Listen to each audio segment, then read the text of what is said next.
Yeah, hello all students. Hope you are doing good. Hope your studies are going well. And we are here today to start with a new chapter altogether, that is Sale of Goods Act. So in business laws, as you all know, there are various acts which you will be studying. I hope my voice is loud and clear for all of you. Yeah, just write in the chat box if you are okay with my voice. Okay, thank you, thank you. Okay.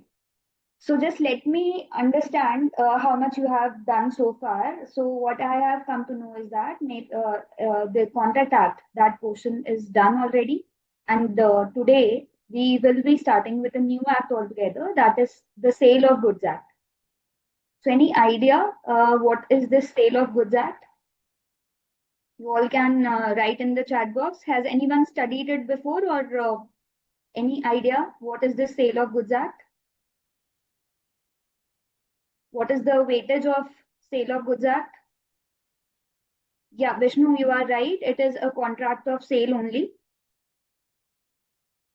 So whenever you are dealing in goods, whenever you are selling the goods, this act will be applicable.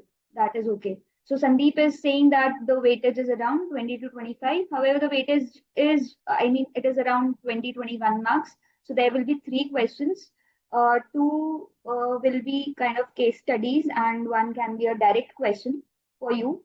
So normally this unit is very, very easy to understand. If you are thorough with the provisions, you can easily score well in this particular topic. So broadly, if I talk about, I'll not start my PPT right away. I'll just discuss a few things with you one-on-one, and then we will start with the PPT.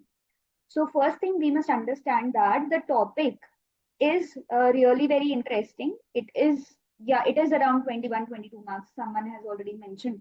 So how this is different from your Contract Act. So the Indian Contract Act, that was a very wide topic earlier. And in 1930, there was a need. In fact, it was a long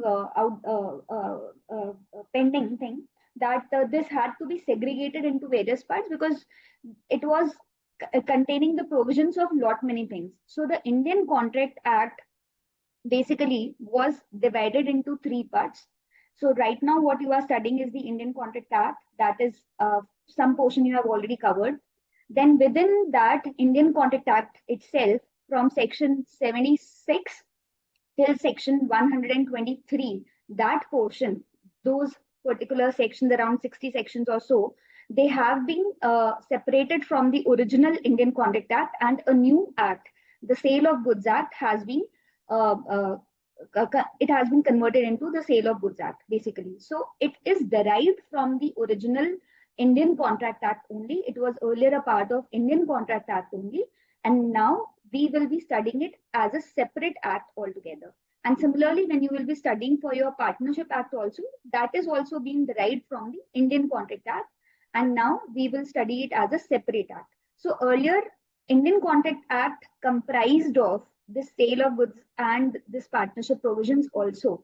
But in order to have specific provisions, separate acts were introduced. So wherever we find that there is something for which we do not have any particular provision in those acts, then we refer to the Contract Act directly, because it is coming from the main, or the parent act is the Indian Contract Act, and from that only we have got these two baby acts, that is Partnership Act and the Sale of Goods Act. So that is the background first of all. Let me just quickly ask one thing. So this act has come into picture in 1930. What was happening before 1930? Were people not selling goods before 1930? What is your opinion? Were people selling goods before that? What was happening in 1930? Era prior to 1930. Obviously, people were selling goods. Yes, and the people were selling goods. Yes. So however, the provisions of Contract Act was applicable on that, right? So whatever you were selling in the form of goods, on that, Contract Act was applicable prior to the enactment of this new act. But as soon as this act came into existence, Indian Contract Act will have a restricted area. It will be applicable on the contracts other than the goods, right? So for the sale of goods, we have a separate act, the Sale of Goods Act, and this has been enacted from, and this has come into force from 1st July 1930. So let me just quickly share my presentation, and then we can study it in detail with all the provisions. So if we talk about the module which you have, the business law modules which you have, the business law module is divided into various acts, right? And this particular Sale of Goods Act 1930 is divided into 4 units. So there are 4 units altogether. And as for the classes which we will be discussing, every unit will be divided into 2 classes. So this first unit will be taken care in 2 separate classes. So altogether, we will have 8 sessions to cover this whole Sale of Goods Act. And that is more than sufficient. So if you just focus in the class itself, whole of your topic will be covered. You don't need to even bother about it later. So all the sections you will understand, all the provisions you will understand, and we will obviously discuss the questions, case study based questions and the direct form of questions, all of that in our classes itself, right? And whatever your doubts are, you can even ask that. Okay. Right. So someone has already mentioned a few more things regarding English law of Sale of Goods Act. So let us discuss that one by one. Just hold yourself. Whosoever has studied it, let it be. Just assume that you don't have any background, and then let us start it afresh. Okay. So let us quickly start. What is the introduction of this Sale of Goods Act? The Sale of Goods Act 1930. So again, you have to understand that whenever this year is mentioned, this actually indicates when this act has come into existence. So it directly says that the Sale of Goods Act came into existence in the year 1930. And it is the only act in India which governs the entire sale of goods. So whenever you are selling any kind of goods, whether you know it or not, this act is applicable on you, right? So who all will be covered under this? We will read that one by one. So as in Contract Act also, we have studied what are the basic elements to form a contract. We need to have 2 parties, minimum 2 parties are essential. Then you need to have consideration, then you should have consent between the parties. It should be lawful. And whatever the elements, essential elements which you have studied in the Contract Act, the same will be applicable here also because it is derived from the Contract Act itself. So first of all, we must understand that the Sale of Goods Act came into existence in 1930. The actual date of commencement is 1st July 1930, right? And it is saying that it deals with law relating to sale of goods in India. So whenever you are selling any goods in India, it will be applicable. But suppose if you are selling goods outside India, whether this will be applicable or not, again, you have to be very conscious about it. So if both the parties exist in India, then only this act will be applicable, right? Then it is mainly based on the English Sale of Goods Act. See, our Indian Contract Act is also based on the English laws. Similarly, so this Sale of Goods Act is also derived from there. So it is also derived from the provisions of English Sale of Goods Act. However, this is just for understanding since it is the first session which we are dealing with, right? Before this act, the provisions relating to the sale of goods were contained in Chapter 7 of the Indian Contract Act 1872. So this is what we have discussed.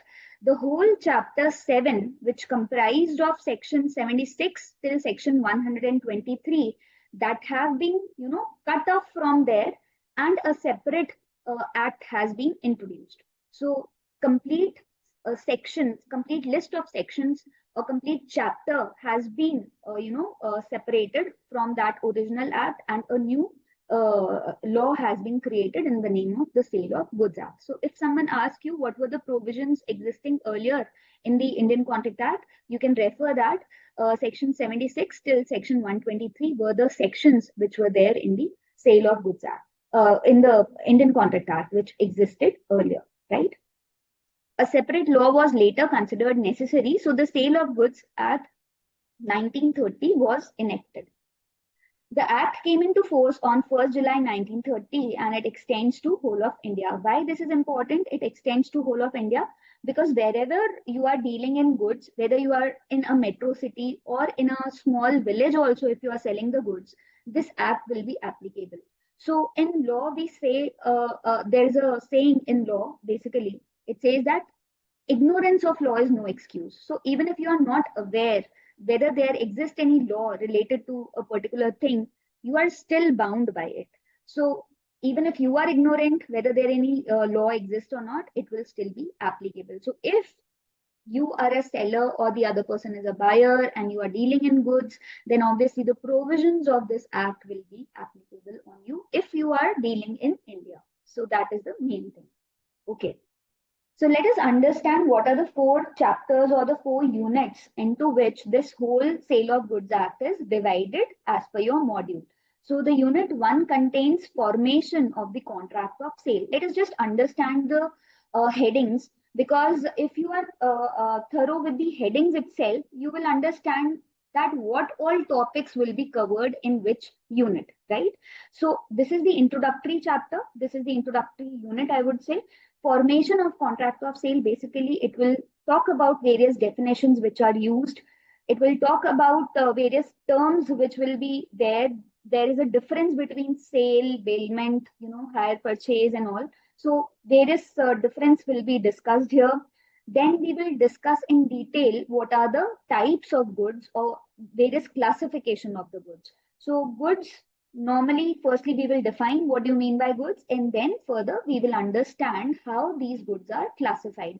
And based on that, questions can be asked in the exam. So we have to be very, very careful while understanding this first unit, that is formation of contract of sale. And this is very simple. Just be with me and you will understand it. The second unit is conditions and warranty. See, whenever you are selling any goods, okay, just imagine you have visited any showroom and you want to purchase a mobile phone, or you want to purchase suppose a washing machine. So what do you ask? What is the guarantee period? What is the warranty period? So basically the warranty or guarantee that is associated with the goods, and for that we need to further analyze what do you mean by guarantee, what do you mean by warranty, what are conditions. So basically what are these terms, and suppose we do not ask about these things, then whether there is any provision in the law which safeguards us, which protects us.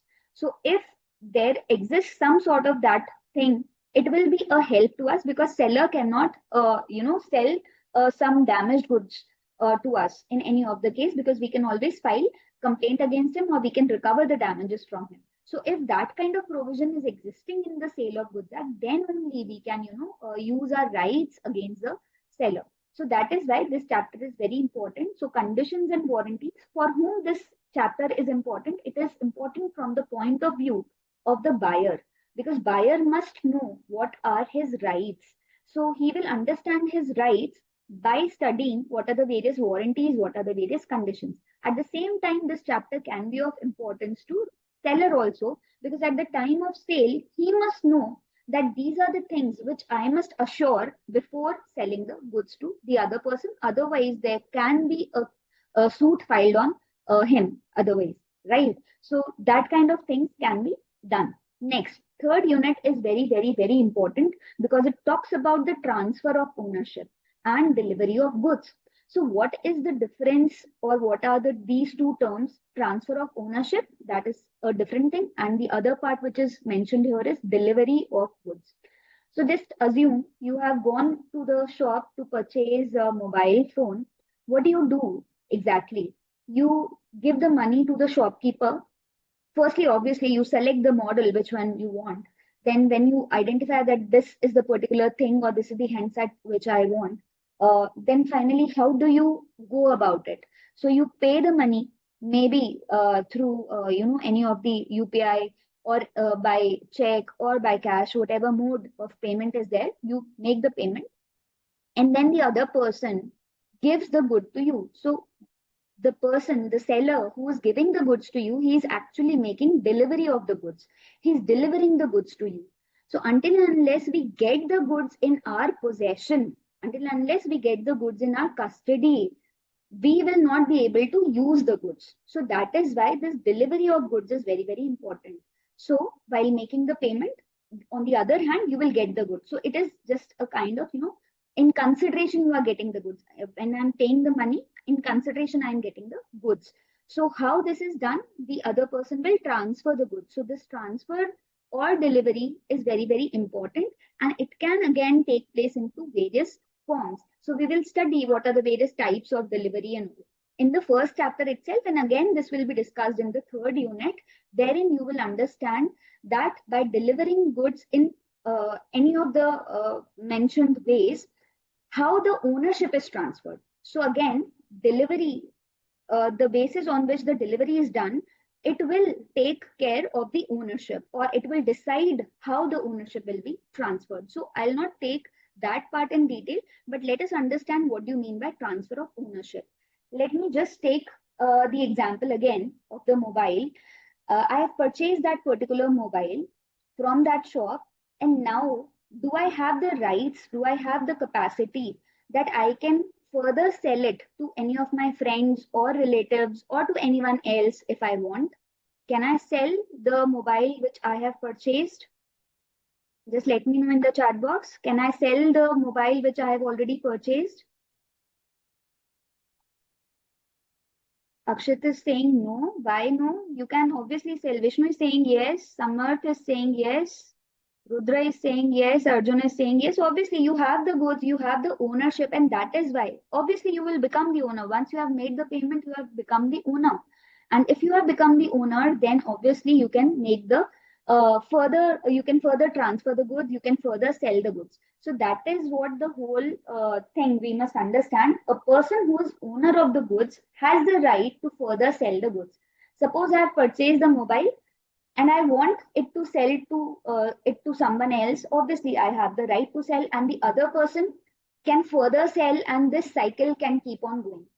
And if you can imagine what is happening, earlier I was in the position of a buyer, and now I am in the position of a seller. And again, the cycle will keep on changing. See, the position changes what you are doing with the goods. So if I'm buying the goods, I'll be known as buyer. If I'm selling the goods, I'll be known as a seller. And this can continue if I am the owner of the goods. In that case, you are already understanding that if you are owner of the goods, obviously you can sell it further. But we will see some cases, some exceptions where even if you are not the owner of the goods, you can still, pass on the ownership. You can still pass on the goods. So how is that possible? How can that be done? We will study it later in unit 3. But I mean, these are the things which we must be very cautious of. What are the various rules regarding that? That we will study in detail in unit 3. Next, last part, the unit 4, that is talking about the unpaid seller. If you can just read the heading again, it is saying that it has the rights of seller when the seller is not paid full. So unpaid seller means full payment has not been made to seller. Somehow his payment is still pending. Then in that case, whether seller has any rights, how he can exercise his rights, or what are the rights available to him, what can he do? He has already delivered the goods.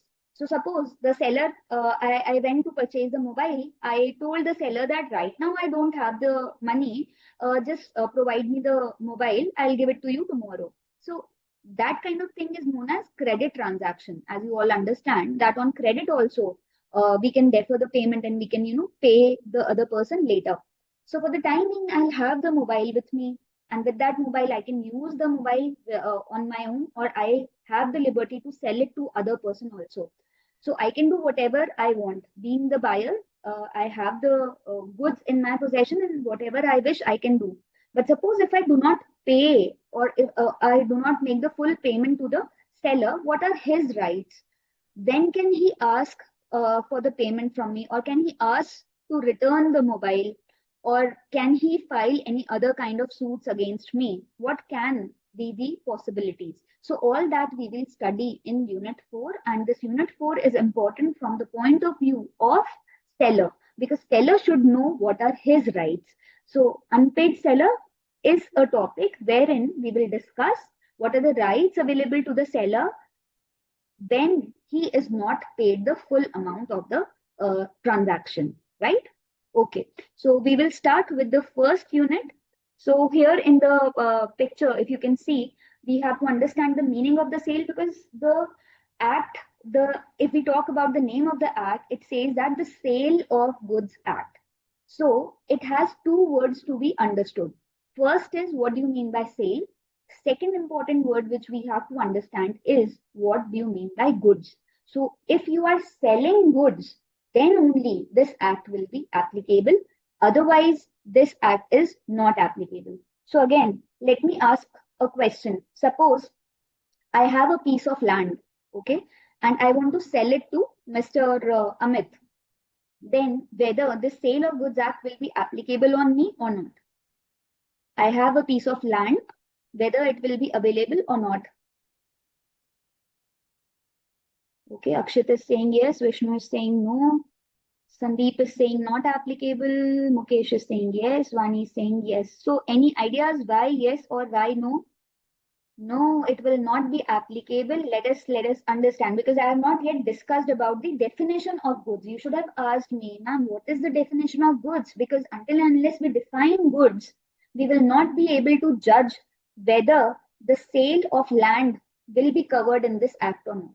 So we must understand that all these acts, whatever we are studying, they have different definitions. They have definitions of the keywords which will be used again and again in this chapter, on in this act which we will be discussing. So since this whole act is based on goods only, this introductory lecture is very, very important for all of you to understand the meaning of goods. So if land is considered as goods, then only the sale of land will be, it will form, and or it will have its impact under the Sale of Goods Act. And if land is not covered as goods, then in that case, it will be out of the purview of the Sale of Goods Act. So are you getting me? We have to understand, what do you mean by goods? If a particular thing is considered as goods, and if you are selling that particular good, then in that case, the Sale of Goods will be applicable. The Sale of Goods Act will be applicable. But if a particular thing is not considered as goods, then it will be out of the purview of this Sale of Goods Act. And in that case, the other acts, maybe the Contract Act, maybe some other act, will be applicable. Normally, for movable goods, we apply the Sale of Goods Act. I'm repeating again, for movable goods, we apply Sale of Goods Act. But for immovable goods or immovable property, I would say, I will not use the word goods. For immovable properties, the Transfer of Property Act, that is a separate act, that is another form of act which deals with immovable property, the transfer of immovable property. So the name of the act is Transfer of Property Act. In short, we call it TOPA. So Transfer of Property Act, it basically deals with immovable goods, right? So land is not movable property, so it is considered as immovable property, and for immovable property we have a separate act which is known as Transfer of Property Act. Am I clear till here? We will discuss the definitions in detail. But for the time being, we should know what is goods and what is not goods. So अगर कोई movable property है, movable property में क्या क्या आ जाएगा? Suppose you are selling machines, you are selling this mobile, cycle, motorbike, car, or anything, table, chair, anything which can be moved from one place to other. एक जगह से दूसरी जगह अगर कोई property move कर सकते हैं, that is known as movable. So if some item or something is categorized as movable, then in that case, it is considered as goods. By and large, it is considered as goods, right? And if it is goods, Sale of Goods Act will be applicable. While on the other hand, if we have immovable goods, immovable matlab which cannot be moved, or just like your land. So if you are selling land, because ऐसा हम सुनते हैं ना कि किसी ने अपना land बेच दिया, किसी ने अपना घर बेच दिया. So all these are immovable things. So on sale of land, on sale of any kind of property, on sale of flats, which act is applicable? The Transfer of Property Act will be applicable, right? So how to understand it? We will discuss the definitions, and obviously you will understand the whole concept about it. So we have just started. I have just told you the basic thing which you need to understand. So whenever this mobile, let us again take the example of this mobile. This mobile is movable goods, and when one person has purchased it, so I'll now name those persons. So the person who is selling is known as seller, right? And the person who is buying is known as buyer, and the goods with which these two are dealing, that is mobile, that is considered as goods as per our definition. So then mobile has been sold from one person to another person, or when it has been delivered from one person to another person, the ownership is also passed from one person to another person. So in the sale, what normally happens is, if you see here, it is mentioned here, in case of sale, transfer of ownership takes place in goods for a price. So whenever you have made the payment, the ownership will transfer to you, right? And what if you have not made the payment, or if there is any credit transaction? See, again, we are not restricting ourselves that only when the payment is made, then only the ownership is transferred. We must understand that there are some cash transactions, there are credit transactions also. In normal day-to-day life also, you will see that businessmen normally deals or they purchase the goods on credit. They purchase their raw material on credit. So they take around 30 days or 45 days time period. That is known as the time period that within the time they will pay that person back. So that credit period which they have taken, during that time, do they have the ownership of the goods? Yes, they do have the ownership of the goods, even though the price has not been paid. So one point should be made crystal clear at this point itself, that even if you have not paid the price, see, if you have paid the price, obviously you will get the ownership. But suppose you have not paid the price, still you can get the ownership if it is a case of a sale. So again, we must understand what do you mean by sale. So that will be a separate definition which we will be studying. So right now we have discussed about goods, and the second important definition which we have to understand is sale. So if you are falling under the definition of sale, in that case, the ownership will transfer immediately. And there is one more thing linked to it. There is another thing which we should understand at this point of time is, one is sale and the other topic is agreement to sell. Agreement to sell, if you can if you can just check the name again, agreement to sell. We have just agreed to sell. So this is a future oriented agreement. We have not sold the goods right away. We are just agreeing to sell it maybe tomorrow, day after tomorrow, or after a month or so. So like that, suppose I go to the shop and I choose one of the mobiles, and I ask the seller to, just keep it aside. I don't have the money right now, but I don't want to do any kind of credit transaction. I will bring the money tomorrow or day after, and then I will take the goods. But this I have reserved for myself. So I have done the agreement to purchase that particular mobile, or in other terms, the seller has agreed to sell that particular mobile to me. So that is for some future, time period. So in that case, the ownership will pass on fulfillment of the condition. What was the condition? On payment of price, he will give me the mobile. So if that condition is fulfilled, at that time ownership will pass. So right now when I'm making the promise that yes, tomorrow I will come with the money and I'll get the goods, so tomorrow only I will get the ownership of the goods. Today I'm just committing, or today I'm just making an agreement to purchase, or the other party is making agreement to sell. So we are making agreement today, but the things will materialize tomorrow or day after. So normally what happens is, agreement to sell converts into sale.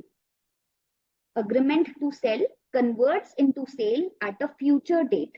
Agreement to sell converts into sale at a future date. So all these things will be discussed in detail in the next slides. For the time being, you have to understand what are the important terms which we will be discussing. One is goods, the other is sale. So all these things are very, very important. So someone is asking, ma'am, only immovable goods are excluded from the applicability? No, there are other things also which are excluded, but this we will discuss when we will discuss the definition, right? This growing crops and everything, yeah, we will discuss that also. So right now we don't have to bother about the definition. Just don't think that we will miss out anything. Everything will be covered. We have so many sessions, and the topic is not that lengthy. We will cover everything, and we will even understand why this thing has been brought into. So the concept has to be very, very clear to all of you so that you can answer your questions very well. See, okay, so right now what we have understood in this particular slide is that your module has this Sale of Goods Act chapter, and it is divided into these 4 units.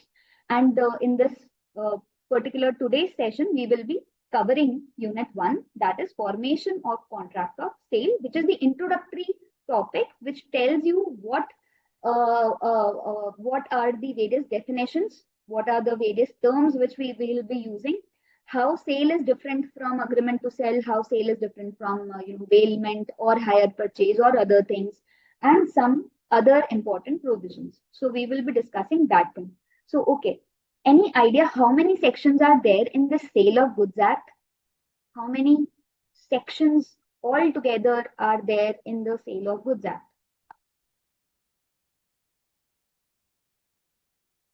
Any idea? No idea? Okay, it has around 64 sections. We have to study around 64 sections, but don't worry, don't be afraid of the number of sections. In the first unit itself, around 10 sections will be covered.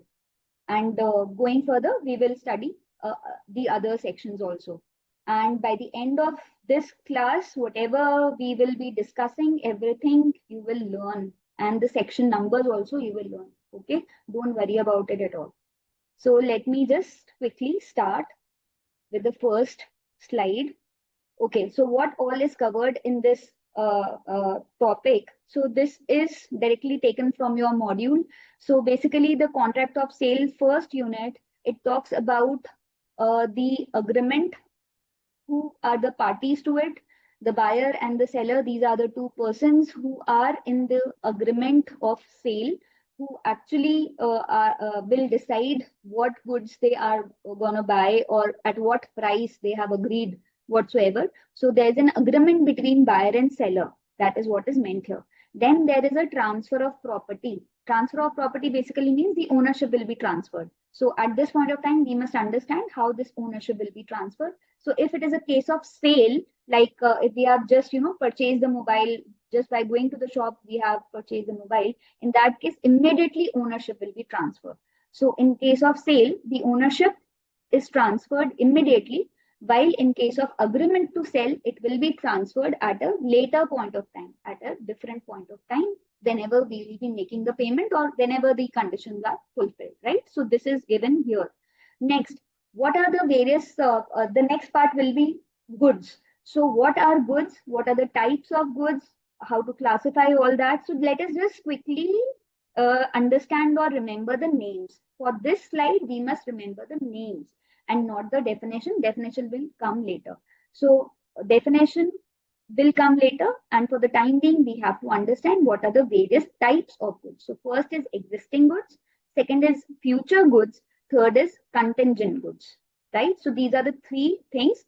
If I tell you here itself in short or in layman language, existing goods means goods which are existing at that point of time itself. Whenever you are making the purchase or sale agreement, at that time itself the goods are existing, right?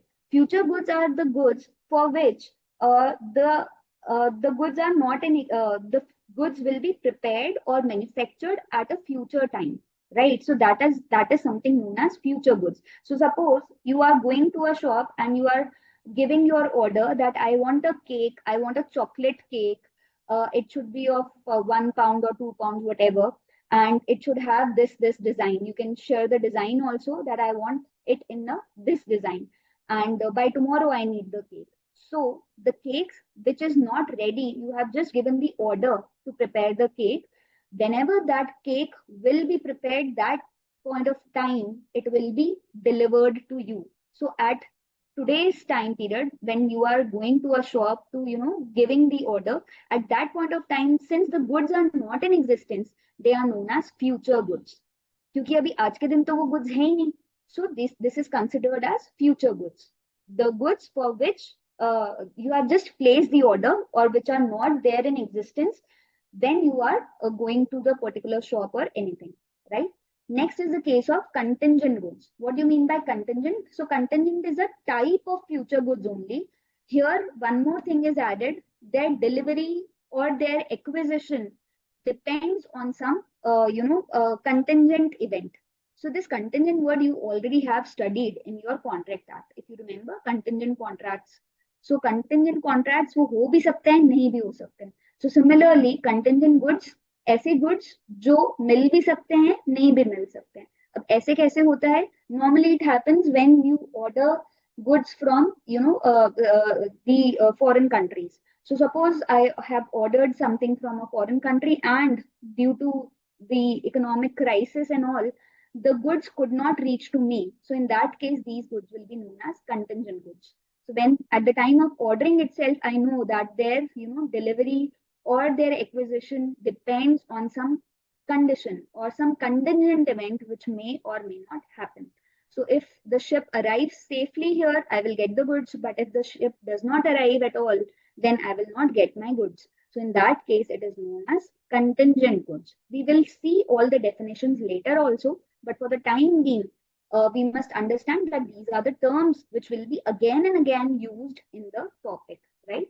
Next, existing goods are further divided into three types of goods. First is specific goods, second is ascertained goods, and the third category is unascertained goods. What is the difference between the three?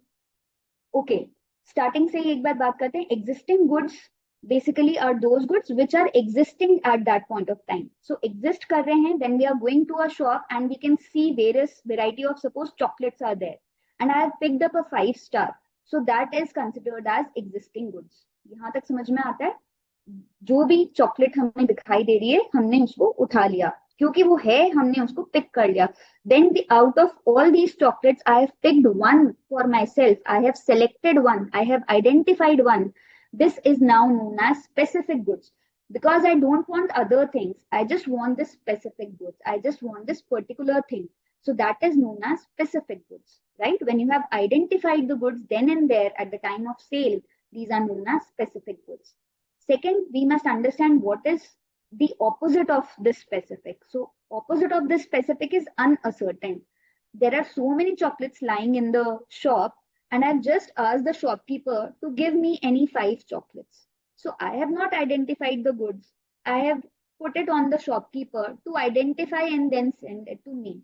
Though the goods are existing, chocolates are there, but I have not identified, neither the seller has identified at that point of time. So the goods which have not been identified, they are simply known as unascertained goods. And when the shopkeeper identifies out of the various chocolates, he identifies the 5 chocolates and then he gives them to me, then they are known as ascertained goods. So this is broadly the classification of specific, unascertained, and ascertained. Is this point clear? At this point of time, are we okay to go ahead? Are we okay to go ahead? Okay, okay. And all these definitions will be repeated. So I'll keep on repeating the things until and unless you get the whole thing, right? Okay. We'll take up the questions later. Whatever doubts you have, we will unmute you and you can just ask the questions later on. So let me first complete the topic for the day and then we will take up the questions. You can just write down whatever your doubt is or you can just put them in your chat box, right? Okay. The next topic in this unit itself, what you will be discussing is the price. Okay. Can anyone tell me, do we have to pay the price always, or we can take the goods for free also? Whether Sale of Goods Act will be applicable when someone is selling the goods for free. or it is applicable only when you are paying price for it?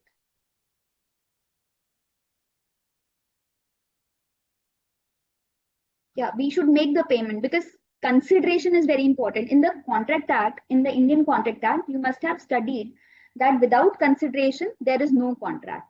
So in Sale of Goods Act, what is the consideration for buyer and what is the consideration for seller? We must understand.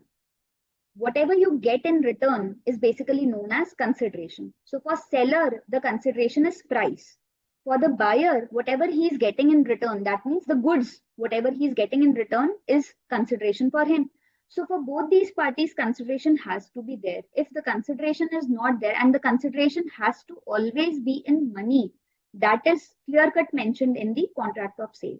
So if you want to enter into a contract of sale, then obviously you should have consideration in the form of money. And this money consideration is simply known as price, whatever price you are paying. Now, the question arises, suppose I am purchasing a cycle. Actual price of the cycle is say 20,000, but the shopkeeper is a very good friend of mine and he has given me the cycle for just 15,000. Whether still that is considered as a contract of sale or not. The actual price of the goods may be different. I am paying lesser price, but for that, both of us have decided. It is still, yes, it is still goods, or it is because bicycle or cycle is a goods. First of all, buyer and seller are there. We have decided on a price which is mutually decided between us.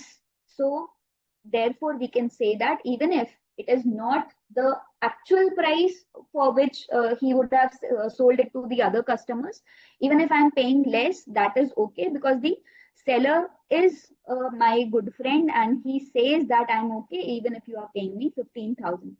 Suppose at any point of time he stands up, and says that, yeah, consideration need not be adequate. That is also one of the point. But again, in our case, it is adequate because both the parties have decided it mutually, right? Can it ever happen that, the seller who's a very good friend of mine at today's point of time, but maybe after 2 months or 3 months, we have, we are having some quarrel and he's in disagreement with me and he later on comes up and say that I have become an unpaid seller because you have not paid me the full price. Now I want to file a suit, or return the cycle to me. Can he ever say that?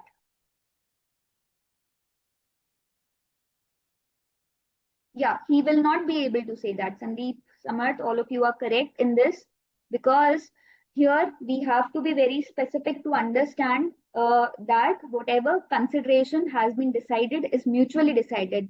There is no forced consent. There is a mutual consent, right? Here in this case, it is a mutual consent. You can have it. And it is not necessary that you have everything in writing. Oral agreements are also allowed. So with that, obviously it will be difficult to prove or something like that, but still he cannot consider himself as an unpaid seller. The full price has already been paid to him. So at that point, he can, do that. At this point itself, I would like to ask one more question. Suppose I have one old cycle and I'm giving it to the shopkeeper, and in exchange, I'm purchasing a new one. I'm giving my old cycle, which is costing rupees 5,000, say, and I'm purchasing a new cycle worth 15,000. So balance amount I am paying, 10,000 I am paying, and for 5,000 I am giving my old cycle. So whether at that point of time also the Sale of Goods Act will be applicable. Is my question clear? मैं एक cycle खरीदना चाह रही हूँ 15,000 रुपए की एक cycle मुझे खरीदनी है, लेकिन मेरे पास एक पुरानी साइकिल भी पड़ी है 5,000 की, मुझे उसमें मिल जाएगा कॉस्ट अगर मैं बेचने जाऊंगी तो what I have done is I have given this old cycle to the shopkeeper to adjust the price in the new cycle which I'll be purchasing. So whether the Sale of Goods Act will be applicable. See, the question here which you should ask or we should understand is whether the whole consideration should be in price or whether the whole consideration should be in the form of money or partly money and partly in kind, whether that is also allowed. क्या हम कुछ part money में दे सकते हैं, कुछ part हम kind में दे सकते हैं, whether both of that kind of things are applicable. So Pragati is saying it is applicable, this act is applicable. Samarth is saying it is applicable. Uh, Gangula is also saying it is applicable. Yes. Ananya is saying yes, yes. You all are correct. You all are correct. Very right. See, money consideration has to be there. Some or the other money consideration has to be there. Even if you are paying just 1 rupee, that is fine. If you are saying rest of the other thing in kind, that is okay. Still, you are paying something in money consideration. So that is okay. So if whenever any question you come up with any of the question, or in real life also you come up where any situation wherein you see that partly money is paid and partly some other things are being exchanged, then in that case it is still considered under the Sale of Goods Act. It is still considered under the Sale of Goods Act. It is not barter purely. What is barter system? Barter system used to exist earlier, wherein we used to give goods in exchange of some other goods, right? Or in anything. So if you want to sell your horse and in turn you want to just purchase wheat or maybe rice or whatever, so be it of, maybe you may consider that your horse is very much valuable, the other side is not very much valuable, but still it used to go on, and therefore this invention of price had taken place, because the things were not equal, whatever being they were being transacted with each other, or the barter which were happening earlier, that was not at equal place. So just to have equal, everything should be priced, or it should be valued according to its worth. That is why this price were introduced, or the money was introduced. Basically the money in the form of gold coins or silver coins, or now whatever we have, the currency, it is introduced because of that reason. So just to understand and just to make this point very very clear, that for Sale of Goods Act, any transaction wherein we are dealing with goods, if partly money is paid, that is also covered in Sale of Goods Act, right? Any doubt till here? So Sandeep is asking, if someone gave goods with also some money for consideration, is it valid? Is it obviously valid? Because you have given money as well as you have given something in exchange, right? So that is allowed. At least you are paying something. Okay. And then we will study what are the essentials of this contract of sale. So just like in Contract Act, you have discussed all those essential elements. Similarly, the essential elements of a contract of sale also we will be discussing, right? So here there is something which you all must understand. The general provisions of the Indian Contract Act shall apply to Contract of Sale of Goods Act. Why it is applicable? Because it has been derived from the Indian Contract Act only. So whatever general provisions you have studied in the Indian Contract Act, the same will apply here also. But there is a specific thing which is mentioned here, so far as they are not inconsistent with the express provisions of the Sale of Goods Act. What does this mean? See, there is again a saying in law that whenever there is a specific law, it will prevail over the general law.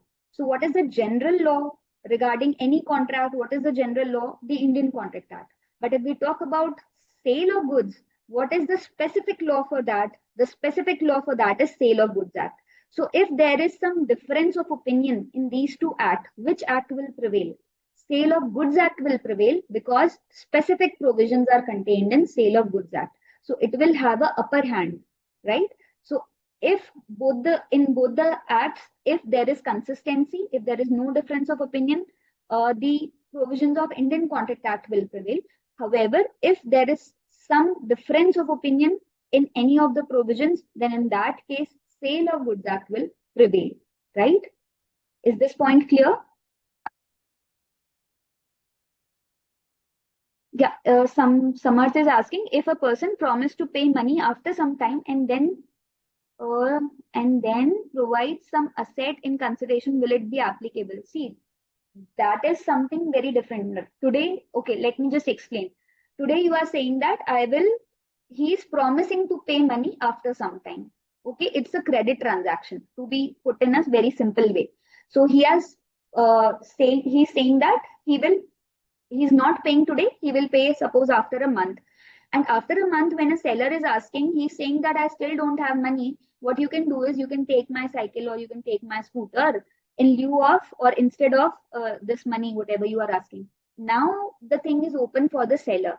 So if the seller wants to modify his terms, he may do that. Otherwise, if the seller is not agreeing to what you are offering, because you are again making a new offer, right? You are again making a new offer. So if the seller is rejecting that, he is not, satisfied, or he does not want this kind of transaction, then obviously seller will be considered as unpaid seller, and then he can file a suit if you are not paying him at that point of time. Okay. Next. So the Sale of Goods Act, let us understand some basic things, what you should understand at the end of this unit, or what shall be covered in this unit, obviously. So what is the scope of Sale of Goods Act? So whatever we have discussed so far tells you what is the scope of a Sale of Goods Act. Scope means where all it will be applicable. So it is firstly applicable to all over India, wherever you find any sale of goods, right? So, and goods again means movable goods, and obviously we will study the definition also. So what is the scope, where all it will be applicable? That is the first thing which we must understand. ऐसे नहीं कहीं भी जाके cell of goods act लगा दिया, ठीक है. Next, important definitions under the act. कौन कौन सी इंपॉर्टेंट डेफिनेशंस है, we will see that also. Third is meaning of contract of sale. What do you mean by contract of sale? The proper definition we will study, and the essential elements also we will study. Next is difference between sale and agreement to sell. See, these differences are very important from the point of view of exam also. So we must understand what is the difference between sale and agreement to sell. Whatever we have studied so far, can anyone tell me what is the difference between sale and agreement to sell? Let me just quickly check whether you have understood anything with respect to the difference. What is the difference between sale and agreement to sell? We have discussed just one or two things in this. So if any one of you, yes, Vishnu is saying that there is immediate transfer. Immediate transfer of what? Of goods or ownership? What? In case of sale, okay, Akshit is saying goods are passed. Okay. That is incomplete sort of thing. So again, we have to study it in detail. We must understand what happens in sale, what happens in agreement to sell.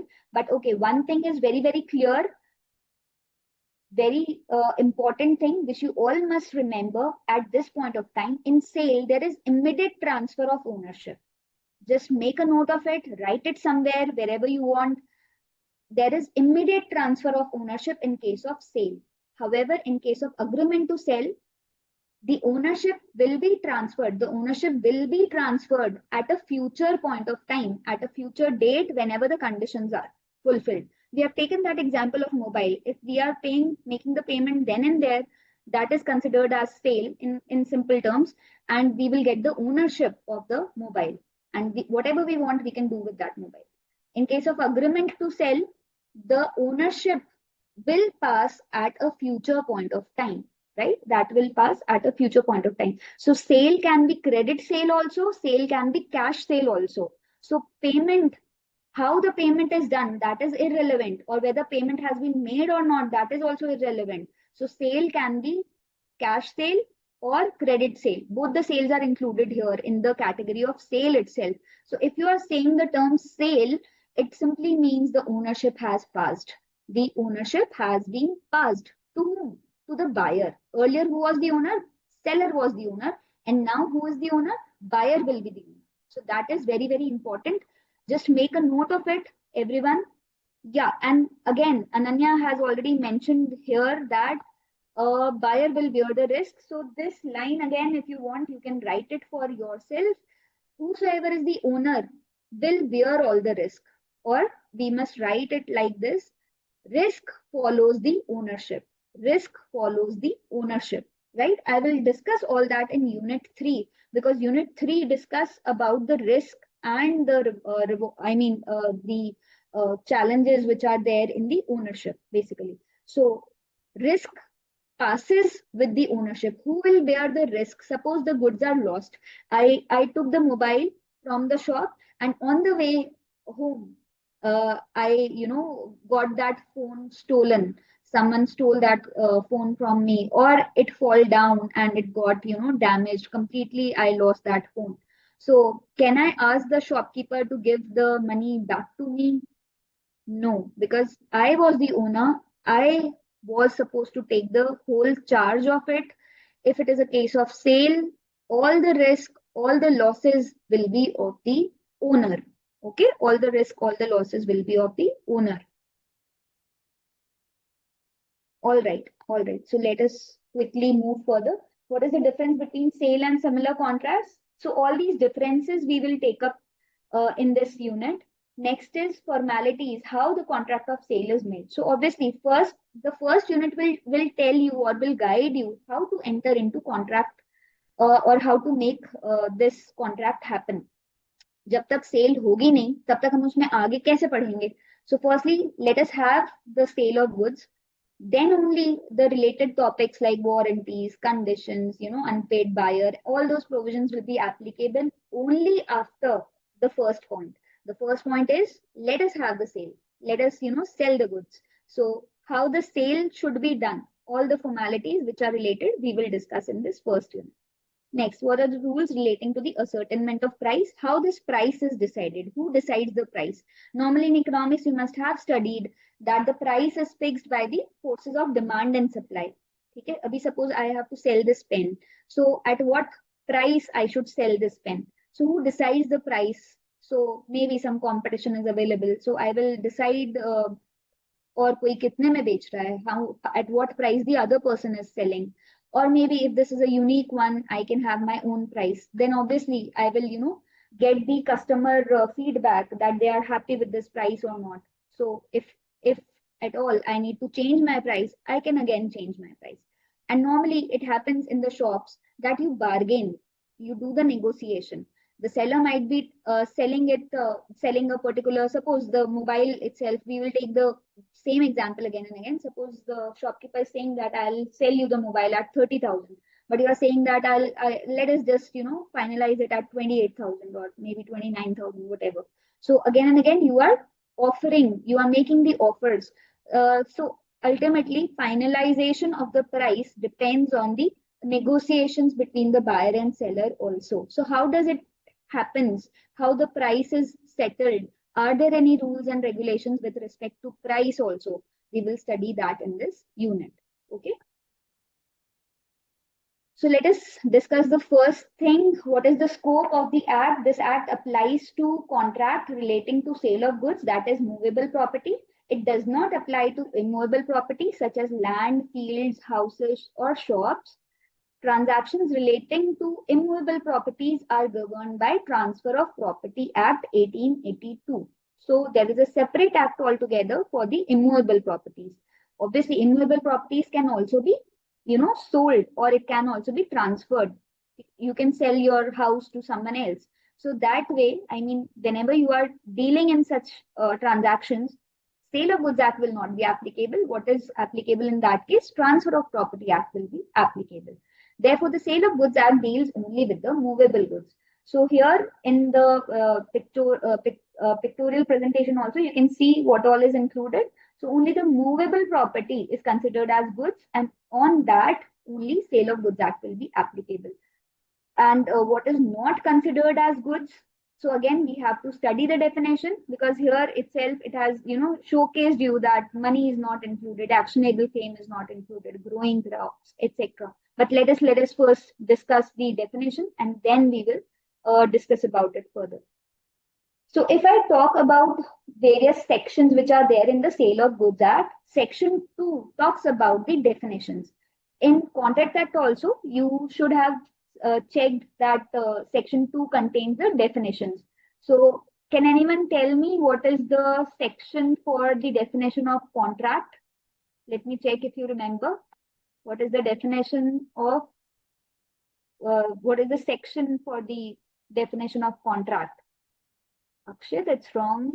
Just write again. Vishnu, you are right. It's 2H. 2H, yes, 2H is the section for the definition of contract. Correct. So here, if you can just make out the difference, in the Indian Contract Act, section 2 had alphabets. The subsections, they were in alphabets, right? Here we have numbers. So section 2.1, buyer definition is there. In section 2.2, we have delivery. Then 2.3 is deliverable state. Normally, the definitions are in the alphabetical order. So it starts with buyer, and the seller you will see here in 213. Here, 213 is the seller, right? So it's not that firstly you study what is buyer, then seller. It's not like that. It is all in alphabetical order. So let us just quickly discuss what are the various definitions, and then we can have a small break of 5 minutes. Okay, so who is a buyer? Section 2.1.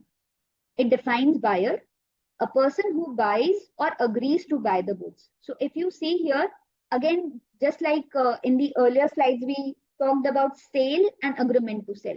So if you are selling, you become a buyer. And if you are agreeing to sell or agreeing to buy, then also you become a buyer. So it contains this contract of sale or the Sale of Goods Act, it is a wide subject. It deals with the immediate things also, it deals with the future things also. So if you are agreeing today, if you are right now buying something, you are a buyer. And if you're still agreeing to buy goods in future, then also you are considered as a buyer. And similar definition is there for the seller. Let me just take you through here. Can you all see this? Section 213. It says that seller means a person who sells or agrees to sell the goods. Seller means a person who sells or agrees to sell the goods. So both the things are covered. A person who is right now selling is considered as seller, and a person who is agreeing to sell future goods, or maybe he's agreeing to sell in future, that is considered as seller for this Sale of Goods Act. Okay, so two definitions we have covered: section 2.1 buyer and section 213, which is for the seller. And the similar language is there. A person who buys or agrees to buy is known as buyer. A person who sells or agrees to sell is known as seller. I think it's easy, right? Next, we move on to delivery. What do you mean by delivery?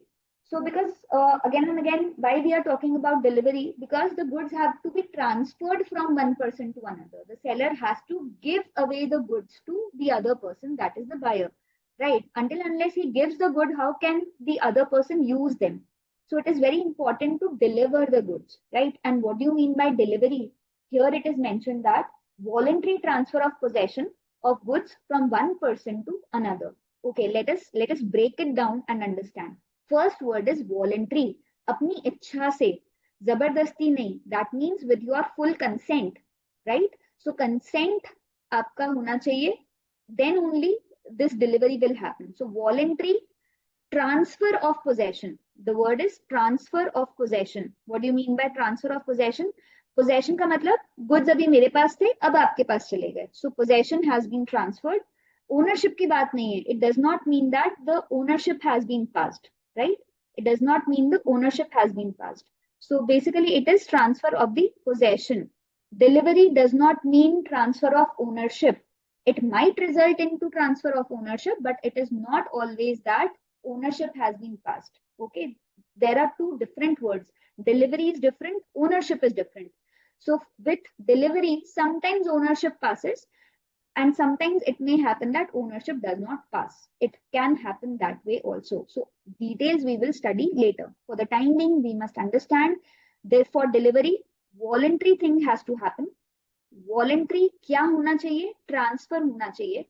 किस चीज का transfer कर रहे हो आप? Possession of the goods. Ownership की बात नहीं हो रही है. We are just transferring the possession of the goods. So suppose I have this pen and I hand it over to Samarth. So in that case, I will transfer the possession of goods. Goods, pen is obviously goods. So I am transferring the possession from me to some other person. So from one person to another person. In case of Sale of Goods Act, it will be from, seller to buyer.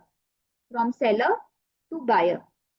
If the goods are moving from seller to buyer, from one person to another, from me, suppose I'm giving my pen to someone else, then in that case, it is known as delivery. So you will find this term delivery in various acts. In Sale of Goods Act, delivery is there. Suppose मैं किसी को gift कर रही हूँ, तो मैंने ये pen gift कर दिया समर्थ को, in that case also delivery has happened because I have transferred the possession of goods, मेरे से गुड्स उसको चले गए. So gift is another thing. So gift or sale, in both the things you will find delivery is taking place. So delivery, again I'm saying, this is not equal to, whenever you are delivering the goods, it does not mean that ownership has been transferred. So delivery से ownership जा भी सकती है, नहीं भी जा सकती है. That is one thing you must understand. But what is the definition of delivery? Delivery simply means voluntary transfer of possession of goods from one person to another person. So it is talking about the possession. Okay. Next, deliverable state. If you can just understand this deliverable state. Deliverable मतलब delivery करने के form में होना चाहिए. Is this pen ready to be delivered? Yes, करना ही क्या है, बस इसको ऐसा का ऐसा भी मैं दे सकती हूँ, या इसको पैक करके देने की जरूरत है. Sometimes we purchase vegetables, no. So vegetables, are they ready to be delivered that way itself? Yes, वो पैकेट में बस पैक किया और हो गया. सो whenever you have packed it in the any of the packets, and then you are giving it to other person, in that way it is considered as deliverable state.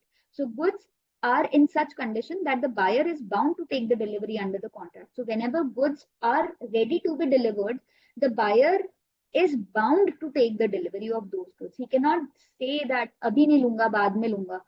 So deliverable state में अगर goods हैं, whenever the goods are in the deliverable state, the buyer is supposed to take the delivery. It is his duty to take the delivery. He cannot deny that. He cannot, tell that I will take the delivery later, because the goods are already in existence. The goods are already made into a deliverable state. जैसे उनको करना था वैसा उनको wrap करना था, pack करना था, कर चुके, and now they are ready to be delivered. Next, this definition is very important. 2.4, that is document of title of goods. बार बार इसका हो सकता है आपको डाउट हो, लेकिन हम सारा कवर करेंगे, तो इसको मैं डिटेल में बाद में ही लूंगी. For the timing you must understand, it is a kind of document. Document कभी भी होता है वो राइटिंग में होगा. Whenever we are saying any document, obviously document cannot be oral, it always has to be in writing. So there will be a piece of paper where something will be written. So there is a document regarding what? Regarding title to goods. Title का मतलब क्या हुआ? Title कहीं भी word आएगा हमारा cell of goods act में, it means ownership. ठीक है, normally title means ownership. Okay, but यहाँ पे इसका क्या मतलब हो रहा है वो हम समझ लेते हैं. Who will get the possession of the goods? यहाँ पे इसका मतलब होगा जिसके भी पास ये डॉक्यूमेंट है. So document of title of goods, they have not explained what is the meaning of document of title of goods. What they have explained in this definition is that they have given some examples. ये भी document of title है, ये भी document of title है, ये भी document of title है. So they are saying bill of lading is also document of title, dock warrant is also document of title, delivery order भी ये है, ये सारी एग्जांपल्स आपको दी. सो ऑल दीज एग्जांपल्स, कोई भी इस तरह का डॉक्यूमेंट आपको दिख जाएगा, this is simply known as document of title. लेकिन ये डॉक्यूमेंट ऑफ टाइटल करता क्या है या होता ही क्या है? Basically document of title is a proof of possession. जिसके भी पास ये document होगा, suppose I have this document of title with me, this is a document of title, just assume, then in that case if I show it to someone, then whatever is written in this, suppose इसमें लिखा हुआ है कि इसमें 10 mobiles जो भी लिखे हुए हैं, I will get those 10 mobiles. So if I show it to someone, I will get those 10 mobiles. So this is that kind of document wherein you can show it as a proof to have the possession or control over the goods. तो किसी के भी पास ये document होगा, अगर वो show करेगा, in that case they will have control over the goods. Let me just give you a funny example, or maybe you can understand it in a very simple terms. How many of you have watched movies जहाँ पे कहीं कुछ ऐसा illegal smuggling या कुछ होता है? How many of you have seen any movie wherein some smuggling is happening? Can you name any of the movies? Possession में सिर्फ ये हुआ कि पेन मेरे पास है, ओनरशिप में मैं ओनर हूं इसकी. ओनर का क्या मतलब हो जाता है कि I have further rights to sell, I can transfer it to anyone. Okay, पहले हमें पोजेशन और ओनरशिप ही समझ लेते हैं. Someone is asking about this. आपने अपने फ्रेंड से कॉपी ली नोट्स बनाने के लिए, है ना, उस you miss this class, suppose, and you have taken your friend's notebook to write the notes he has given you. So do you become the owner of that notebook? Do you become the owner of that notebook? Because you have to return it. That is not your property, right? You have just got the possession. थोड़े time के लिए आपके पास आई थी, आपको वापस return करना पड़ेगा.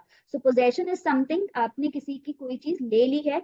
अब वो हो सकता है ओनरशिप भी हो जाए उसके साथ, हो सकता है ओनरशिप नहीं हो. Both the cases are possible, but there is a difference. Possession में क्या हुआ, जैसे सपोज टीचर ने आपको आज बोला कि आज क्योंकि आप मॉनिटर हो, for the whole week you are monitor, just keep this duster with you so that no one else can take that. So you are given the possession of the duster, or maybe some keys she has given to you. So only you will be entitled to open the Almirah and keep the notebooks and all. So just keep the possession of these keys. Have you become the owner of those? You are not the owner. जब कोई next monitor बनेगा, you will hand over the goods to that person. Similarly, जो friend से आपने notebook लिया था, you will have to return because owner कौन है? दूसरा जो person है, आपका friend जो है, he is the owner. थोड़े से टाइम के लिए आपको वो गुड्स मिले थे so that you can use them. That is the possession. I hope that is clear. Okay, lucky Bhaskar someone has mentioned. हाँ, लकी भास्कर मूवी में था स्मगलिंग वाला सीन, पुष्पा में भी था. ओके, विक्रम वेदा में भी था. Okay, you watch so lot of movies, very nice. In any case, जिसने जो भी देखी है एक बार अज्यूम कर लीजिए. नॉर्मली होता क्या है, स्मगलिंग में आज बन जाते हैं, let us become smugglers. So what I will do, एक एक नोट है हमारे पास, 100 रुपए का, 10 रुपए का, कोई सा भी, उसको हमने आधा फाड़ लिया. आधा नोट आपके पास है, आधा नोट मेरे पास है. हम दोनों एक दूसरे को बाय फेस नहीं जानते, बिकॉज स्मगलर्स, यस, रईस also. So smugglers don't know each other by faces. what they show at the dock, और मे बी जहां भी वो शिप आता है, वहां करते क्या है, जो भी पर्सन आएगा आप उसको वो आधा फटा हुआ नोट दिखाते हो. the other person also has the half of it. दोनों अटैच करके वो देखते हैं, हाँ ये सेम है, यही है, this is the right person, he should be given the goods. So whosoever is holding that half note, assume that person is having this document of title to goods. Just assume जो मेरे पास half note था, जिसको दिखा के मुझे वो सामान मिल गया स्मगलिंग वाला, so I am having that document of title. That means I should have the possession of the goods which you are having. So if I show this document to you, I should get the control of the goods. That is what is meant here. Okay, तो अब ये तो illegal वाला था, अब इसी को legal form में ले लेते हैं. कभी भी जैसे शिप से सामान जा रहा है, तो as a seller you have loaded it on the ship. Obviously the ship owners or the crew in the ship, they do not know whom to transfer it further. तो कहीं किसी गलत पर्सन को ट्रांसफर ना हो जाए, इसलिए कुछ डॉक्यूमेंट्स बना के और बाय पोस्ट सेलर आगे भेज देता है. So in the other country, wherever he has sold, the buyer or the buyer's agent will come, any of his agents or any of his employees will come, and they will show that document to the ship owners or the crew of the ship, and they will hand over the goods to him. भाई आपके पास क्या proof है कि हम आप ही को goods दें? So this is a proof of the title to the goods, that yes, I am the actual I should have the possession of the goods, these are my goods, you should hand it over to me. So in case of sale, obviously you will have the ownership, and if it is not a case of sale, the ownership will be transferred later on also. But for the time being, इतना सा हमें समझ में आना चाहिए, whosoever has this document of title will get the goods. तो मान लीजिए अगर आपसे ये डॉक्यूमेंट ऑफ टाइटल खो गया, किसी और को मिल गया, तो क्या वो और कोई जाके वहां पे गुड्स ले सकता है? Yes, if he has that document of title, वो गुड्स वहां पे क्लेम कर सकता है. ठीक है, ये इस तरह की चीज होती है. So if the goods are transferred through railways, then railway receipt is there. if the goods are transferred through ship, then bill of lading is there. Okay, if the goods are kept at the dock, dock क्या होता है, जहां ship आके रुकता है और वहां पे वेयर हाउसेस कुछ बने हुए होते हैं, तो वहां डॉक पे अगर आपका थोड़े टाइम के लिए वहां सामान रखा, क्योंकि शिप से तो वो हाथों हाथ अनलोड कर देते हैं, whatever goods are there they will unload those goods then and there. तो वहां पे रखा तो नहीं रह सकता, they have to be transferred to some other place, and that is some warehouses which are there in at the dock. तो वहां डॉक वारंट, यानी वहां का जो कीपर होगा उस पर्टिकुलर जगह का, he will issue this dock warrant. तो ऐसे ही डॉक वारंट होता है, बेसिकली शिप से ही गुड्स आ रहे हैं तो ये सारा चीज हो रहा है। वेयर हाउस कीपर सर्टिफिकेट, आपने गुड्स को वेयर हाउस में रखवाया, then warehouse keeper will issue this kind of certificate, someone has to sign and then give it to you, so that is how it is done. All that thing is mentioned here. And in normal cases, like if you transfer something from bus, आज यहाँ से अजमेर से हमने बस में सामान रखा and we have posted it to uh, we have sent it to Jaipur or some other place, then what happens is Bilty is issued by the buses or the transport system. So different mode of transport, whichever you are using, will issue different type of documents. Okay, and whosoever has these documents will have the proof to have the possession of the goods. So this act as a proof to gain the control over the goods. ठीक है, मुझे ही goods मिलने चाहिए, ये इसका proof है। And normally it is used in very normal cases, so ordinary course में आपको ये मिल जाएगा।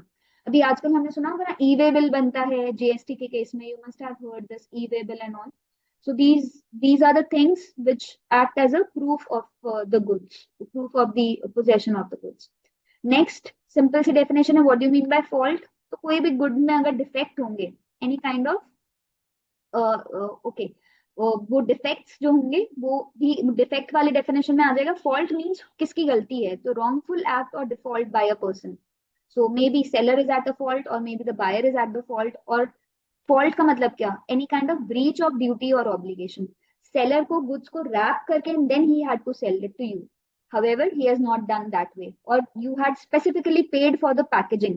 कई बार होता है ना, we paid extra for the packaging and still he has not done the packaging in that way, in that case he is at fault, he has breached his duty। Next is future goods. ये जब हम type of goods पढ़ेंगे तब हमें समझ में आएगा, तो गुड्स की डेफिनेशन पहले पढ़नी चाहिए and then we should study the types of future goods.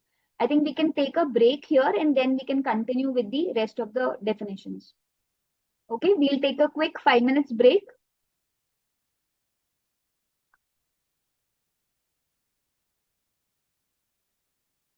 Yeah, everyone should be back by 3:22. Okay, just have a break.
want to start?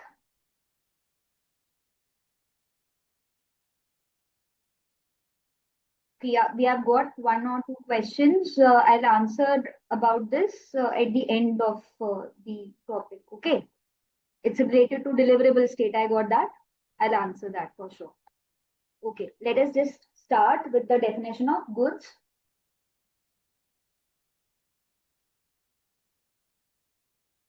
We have done till here, section 2.5, that is fault. Now, next definition is 2.6. See, as I have told you, these are in alphabetical form. Therefore, we have future goods definition prior to definition of goods, right? So, section 2.7 is very, very important for us. So, 2 clause 7, we call it like that. So, definition of goods is contained in section 2 clause 7. So, what is the definition of goods? Every kind of movable property other than actionable claims and money, and it includes stocks and shares, growing crops, grass, and things attached to land agreed to be severed before sale. So it's a long definition, but we must understand two, three things here. Whenever there is a definition, either it will give the exact meaning. That means it will start with it means. Like if you see the definition of buyer, it says nothing else, but it directly gives you the meaning. Buyer kaun hai? A person who buys or agrees to buy. So meaning directly they have given.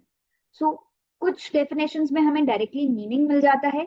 Some definitions give you, it includes this. Just like in the definition of document of title. इन्होंने meaning नहीं बताया. They have not told you the meaning. They have told you that bill of lading is also document of title. Doc warrant is also document of title. Delivery order is also document of title. Railway receipt is also document of title. So they give you some examples, or they simply say that this includes this. So definition can be telling you the meaning, or it can start with saying that it includes. Sometimes definition excludes. So basically, all the three variety you will find in this definition of goods. So it tells you the meaning. So it tells you that every kind of movable property is considered as goods. You should wait till here. Okay, let me just start with the annotations again. तो यहां तक तो meaning है. Goods means movable property. But क्या consider नहीं होगा? Other than means it excludes. छोड़ दीजिए इसको. Even though this might be movable property, पर उसको हम consider नहीं करेंगे. So money and actionable claims को exclude कर दिया. So this has been excluded. Then again it says it includes. तो हमें एक तो meaning बता दिया. Again it has told you what is to be excluded and what is to be included. So whenever you are learning any kind of definition, you should first see whether it tells you the meaning, it gives you excluding definition, it gives you including definition. What kind of definition is it? In goods, we have all the three together. So even if you think that this particular thing is not movable, but still forcefully it has been taken into the definition of goods. So जहां भी includes करके लिख दिया, चाहे आपको लग रहा हो या नहीं लग रहा हो, it will be considered as goods. तो क्या क्या चीजें इंक्लूड करी हैं? Stock and shares. सिंपल आप अभी इसको शेयर्स ही समझो. जो शेयर मार्केट में शेयर्स की हम बात करते हैं, every company issues their shares. So दो shares will be considered as goods. So even if you are, purchasing shares of any company, at that point of time also Sale of Goods Act will be applicable. ये इसका मतलब है. Next, growing crops, grass, or anything attached to land agreed to be severed before sale. ये line बहुत ज्यादा important है. Agreed to be severed before sale. Sorry, बहुत ज्यादा. Agreed to be severed before sale. Sever का मतलब काट देना, डिटैच कर देना, to separate it. सेल होने से पहले, बिफोर सेल लिखा हुआ है. Before sale, if you are detaching it from the land, any crop which is growing, obviously it will be attached to the land only. So growing crops, the crops which are standing on the land, maybe they are considered to be, immovable, because land के साथ कोई भी चीज attach हो गई, you cannot move it until unless you cut it, you sever it, or you detach it from the land. So before sale, so if I say that I need 500 kgs of wheat, and the farmer says, okay, I agree to give it to you. तो farmer क्या करेगा? Whenever the crop is grown, he will detach it. वो उसको काटेगा and then he will sell it. So at the time when he has detached it, it becomes goods and now he can sell it and it will fall under the provisions of Sale of Goods Act. जब तक वो crop काटा नहीं, तब तक that will become the part of, they are not considered as goods. So growing trees, the trees which are there, which you see normally, they are not goods. But once you cut it down, जो timber बन जाता है, fallen down trees normally known as timber, जैसे अगर हम Pushpa movie को याद करेंगे तो चंदन की लकड़ियां भर भर के ट्रक्स में लेके गए. At that point of time it had become goods. As long as they were standing on the land, they were not considered as goods. So growing crops, grass या कोई भी चीज जो land के साथ attached है, it is very important to sever it, to cut it before sale. Sale से पहले ही हो जाना चाहिए. सेल होने के बाद तो क्या करोगे आप? Because there is a difference in sale and agreement to sell. Okay, so यहाँ there's a wider term which is used. Agreement to sell में हम agree तो कर देते हैं ना पहले ही, and then it is cut. Sale होने से पहले आपने काट के और फिर उसको दे दिया, हैंड ओवर कर दिया. So obviously that is the thing which is mentioned here. Again, this I will take in detail in the next slide. For the time being, this is the definition of goods. What are future goods? Simple सी बात है, future मतलब the goods are not existing now. They will be manufactured. So goods are to be manufactured, produced or acquired by the seller after making the contract of sale. आज तो बात करी है, अब हम बनाएंगे.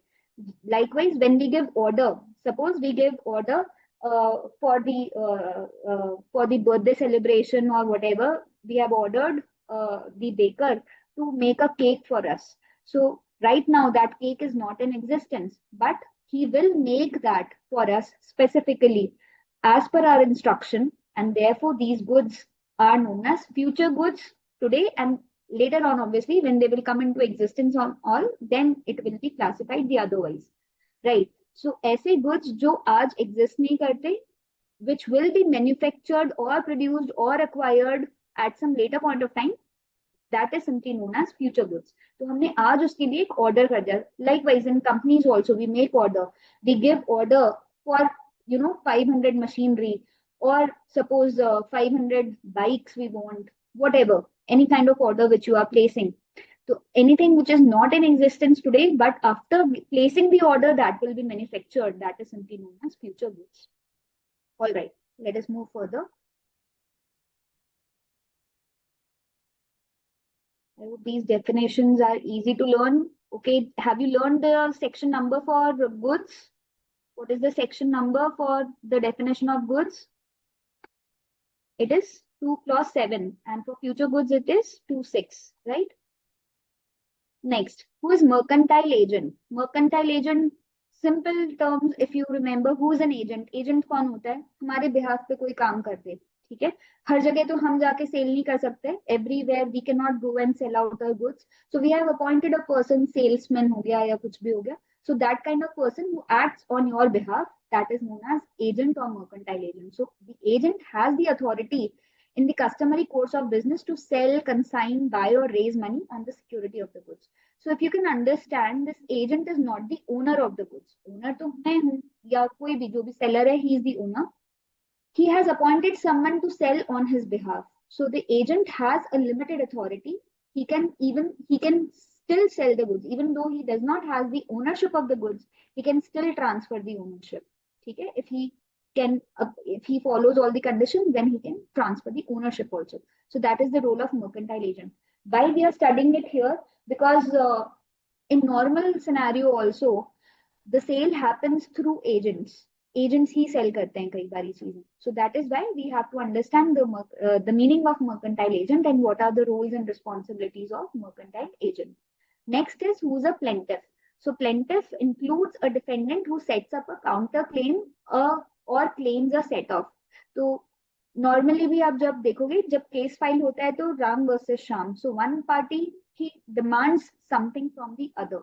सो दैट इज व्हाट जो defendant है, basically that person is known as plaintiff. ठीक है, that this word you will not see it again and again in the chapter, but for the timing we must understand that this is given in the definition here. 210 is again important. Why this is important? Because without price, there will not be any sale. Okay, so this is very important for us to understand price. So price simply means the money consideration of the goods. Okay, money consideration for selling the goods. Next, 211 property definition. This is very important for unit 3. So again, we must understand it here itself. Here, let us see what you can make it out. Property means the general property in the goods and not merely the possession. So whenever we are talking or we are saying the term property, kahin bhi property word agar use hota hai, it means ownership. It does not mean possession. Maybe some people will have the possession, but they do not have the ownership. But whenever we are using the term property, that means jab bhi sale hogi, we will say that property has been passed on to the buyer. So property has been passed on simply means ownership has been passed on. Ownership has been passed on. So property means general property, ownership. Okay. Next, what do you mean by quality of goods? Because in Sale of Goods Act, you are dealing with goods.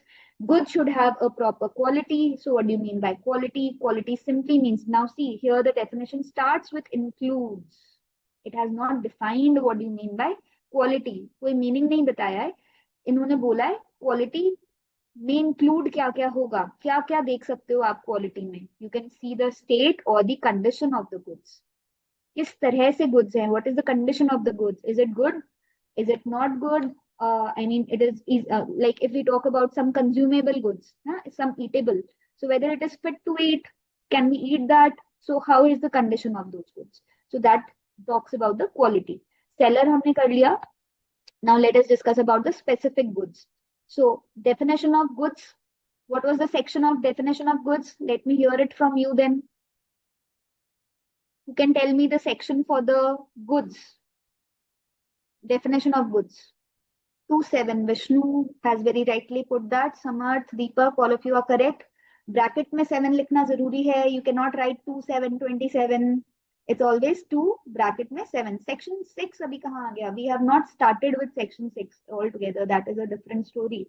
So section 2, clause 7. Okay. What is the definition of future goods? Section for definition of future goods. Future goods. What is the section for that? 2.6.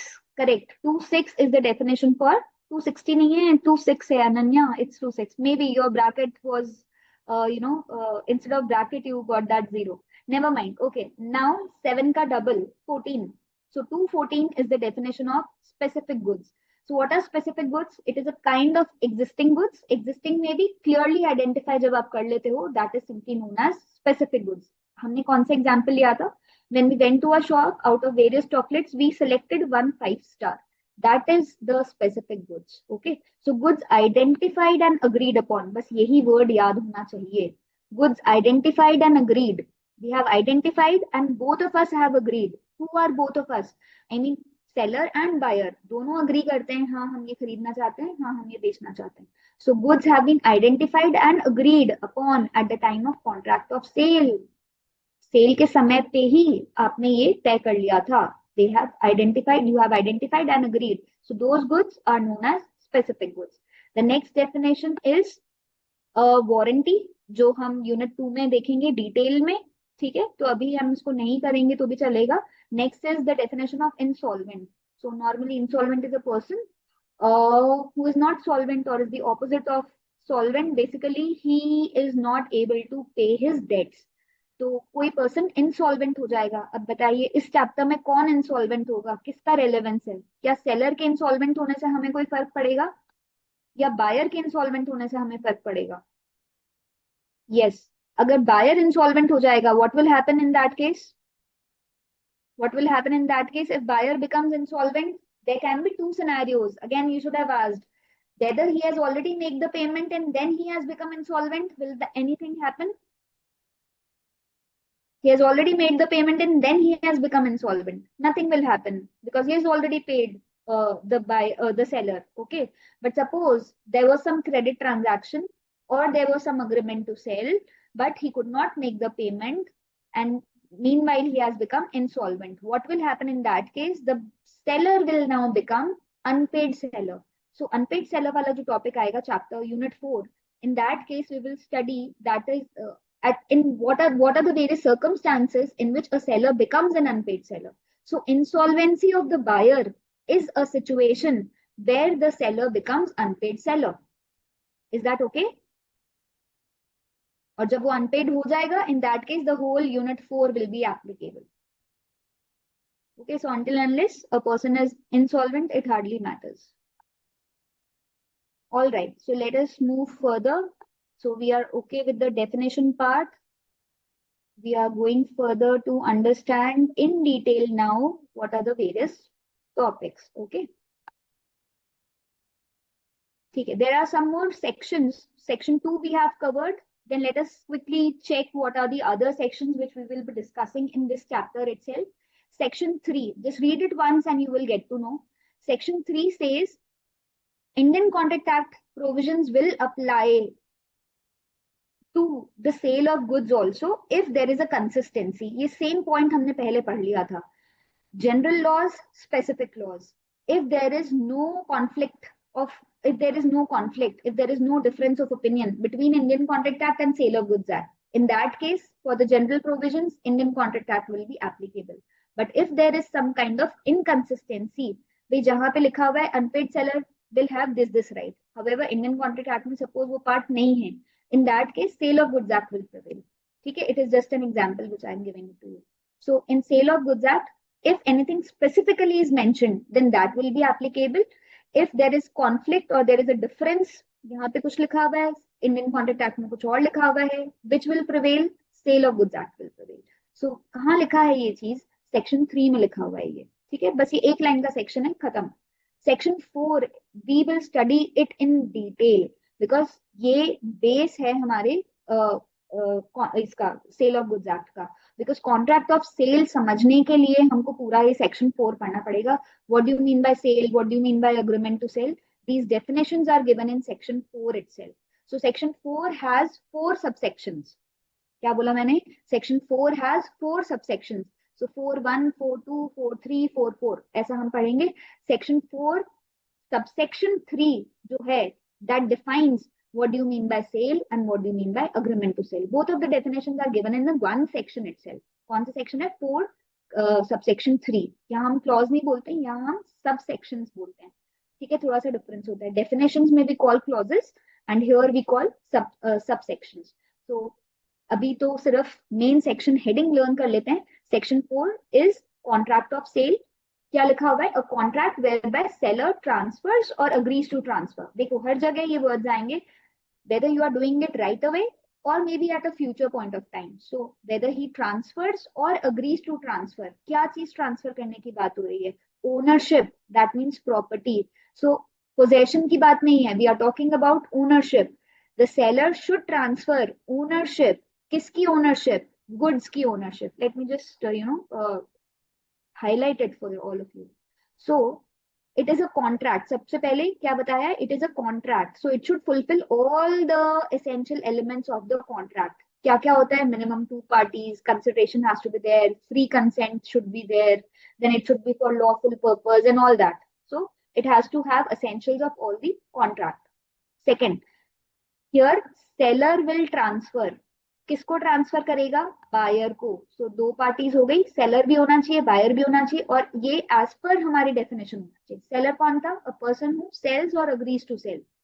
Right, definition section 213. Buyer कौन है? A person who buys और agrees to buy, section 21.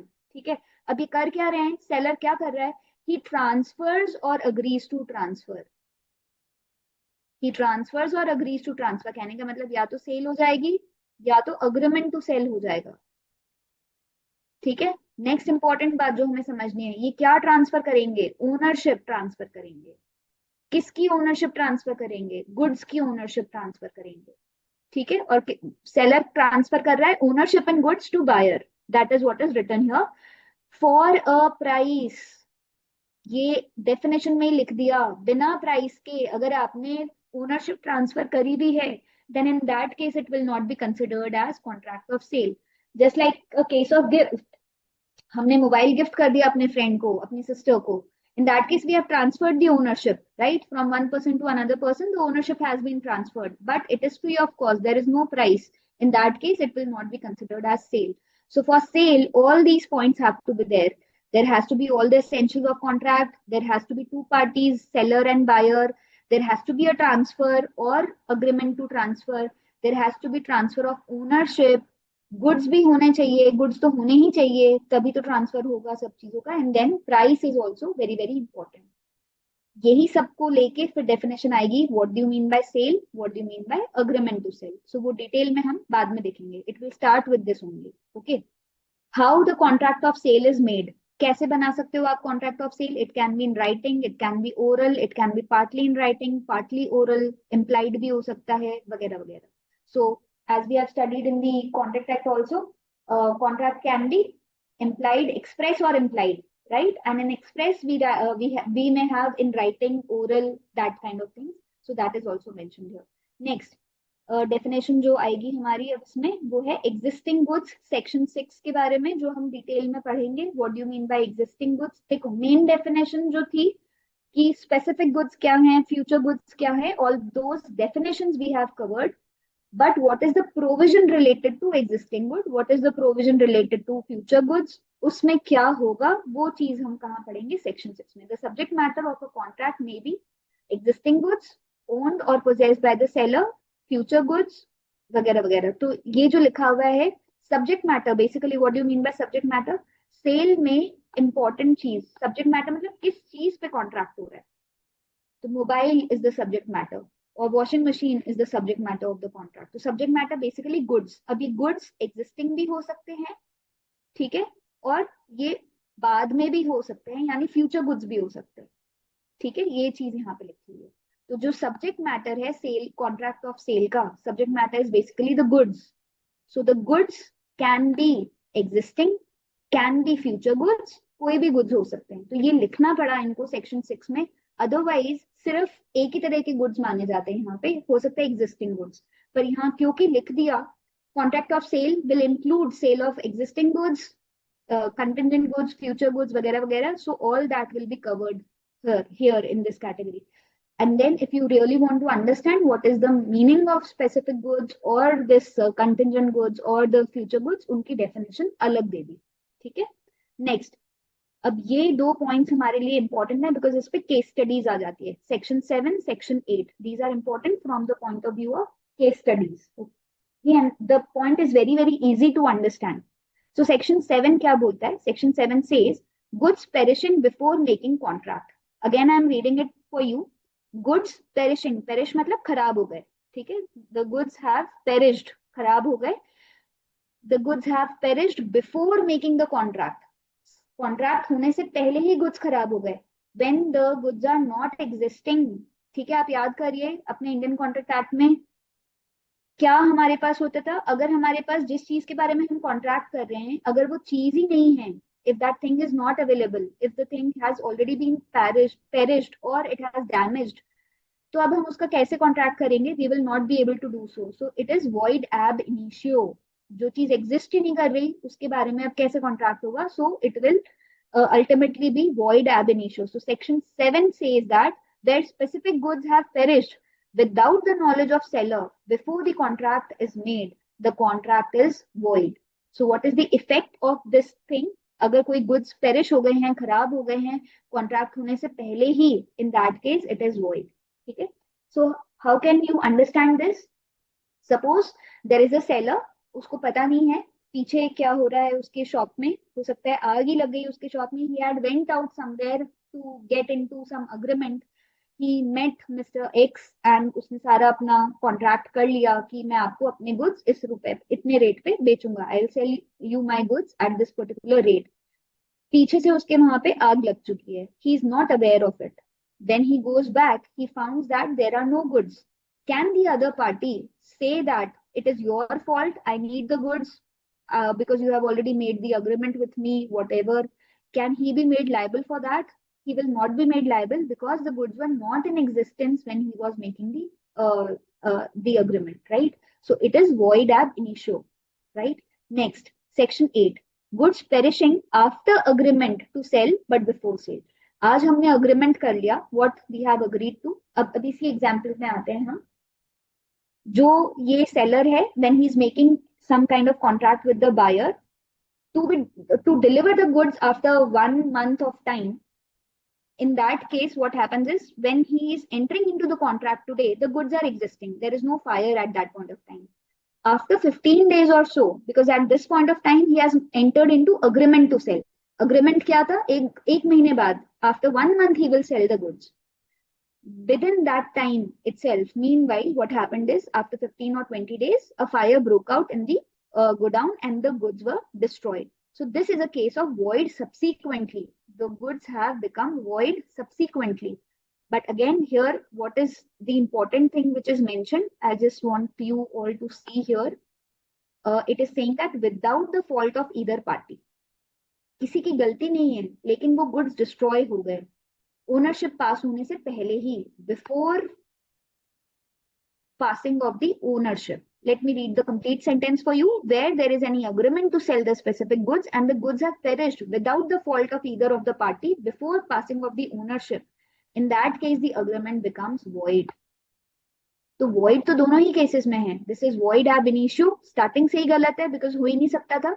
ये void subsequently वाले case में आ जाएगा because now it is not in their control to fulfil the contract because the goods are not in existence.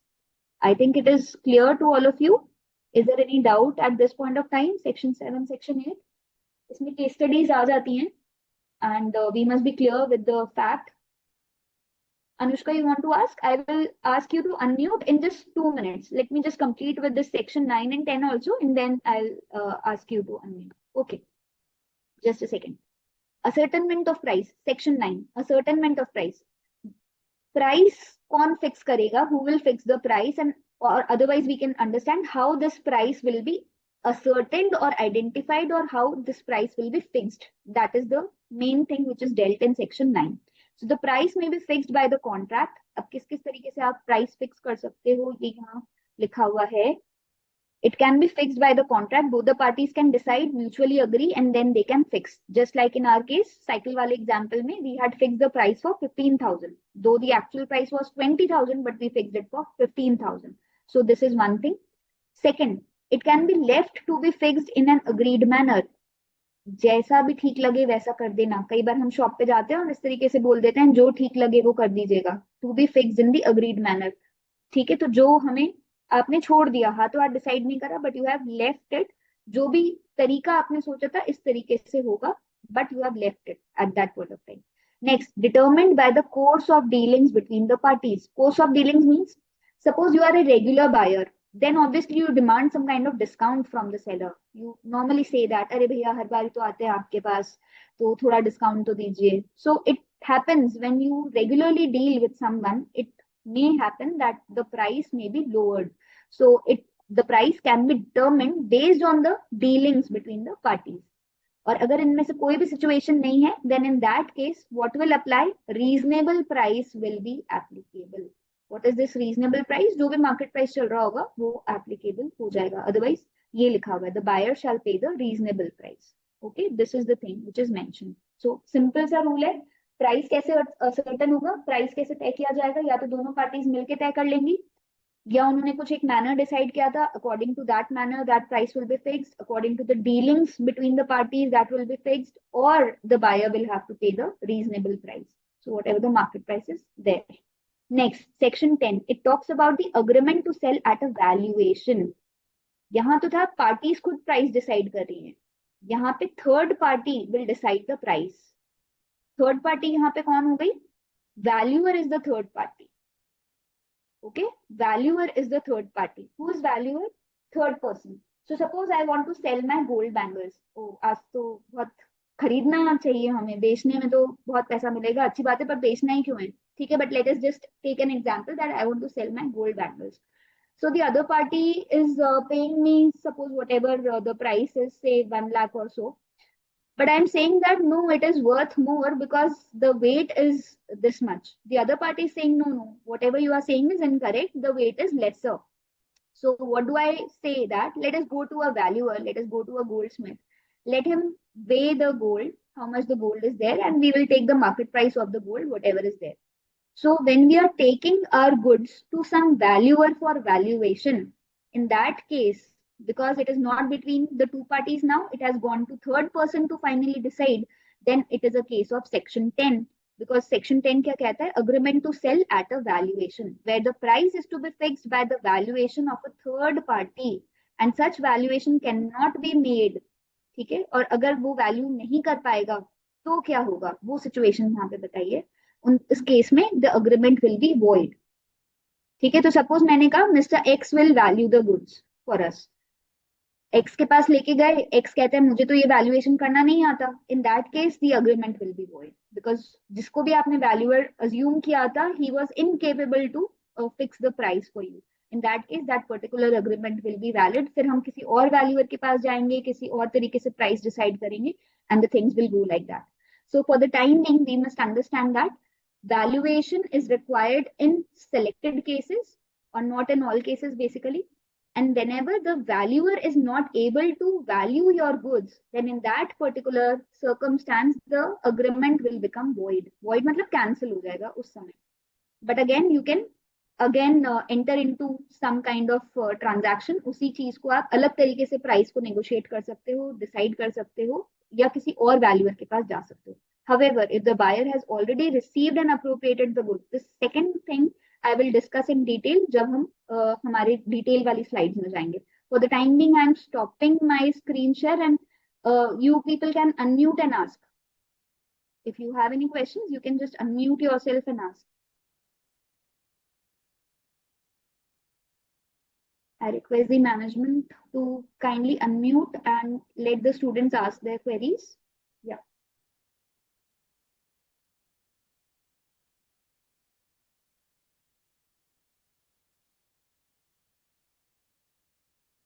We will check the study material and all in the next session. First, let me complete the topic.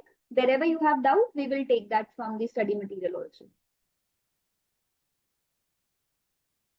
Are you able to unmute? Whosoever had the query, can you just raise your hand and just ask the question?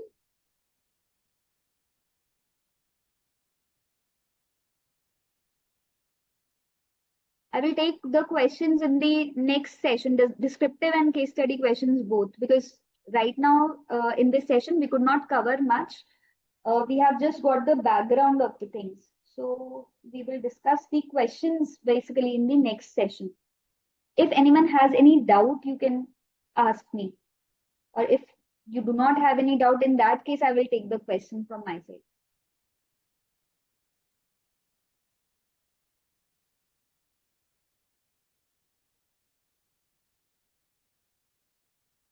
Yes, I'll just, yeah, Ananya, can you unmute yourself and ask the question?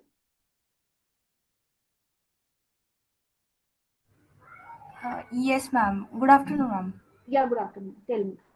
Ma'am अगर seller को पता ही नहीं हो कि ये goods destroy हो रहा है तो फिर वो वॉइड कैसे होगा? हाँ, पता ही नहीं है, लेकिन वो घर वापस गया या शॉप पे वापस गया तब तो दिख गए ना उसको. तो अब वो डिलीवर तो नहीं कर पाएगा ना. देखो, सेलर नॉर्मली, बायर क्या कर सकता है, उस पर बोलेगा कि पेनल्टी लगानी है मुझे तुम पे, तुमने मेरा टाइम वेस्ट किया और मेरे को फालतू इतनी देर तक पहले नेगोशिएट किया गुड्स के लिए, और अब मैंने तो आगे भी बात कर ली है गुड्स, मुझे तो कहीं से भी तुम गुड्स ला के दो. तो he can pressurise that way. So for that reason, it is mentioned in the section that if the goods were not in existence and if the seller was unaware, then in that case, the contract will be cancelled. Just to safeguard the seller. Is it making sense? Are you able to understand?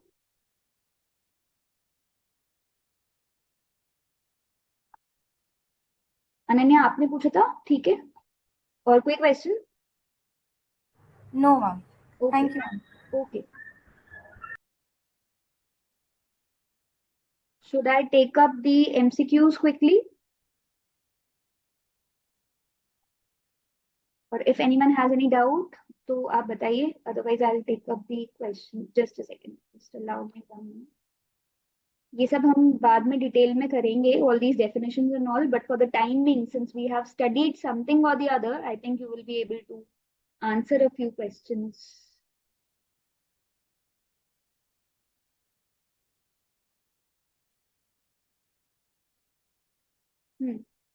Okay. The Sale of Goods Act 1930 mainly deals with what? You can write your answers in the chat box. Yeah, this is a simple question. Akshit, you have given wrong answer for this also. It's B, movable property. It's movable property, right? Yeah. Most of the answers are correct. Next question. Goods under the Sale of Goods Act include. What does goods under the Sale of Goods Act includes? So हमने बात करी थी goods की definition section 2 clause 7 means भी होता है, includes होता है, एक्सक्लूड्स होता है. तो हमें इंक्लूड क्या क्या था वो बताना है. It includes stock and shares. Correct option is C. D नहीं आएगा अनन्या, डी लैंड नहीं आ सकता कभी भी. It includes stock and shares. Okay. Next question 3. Specific goods are. What are specific goods?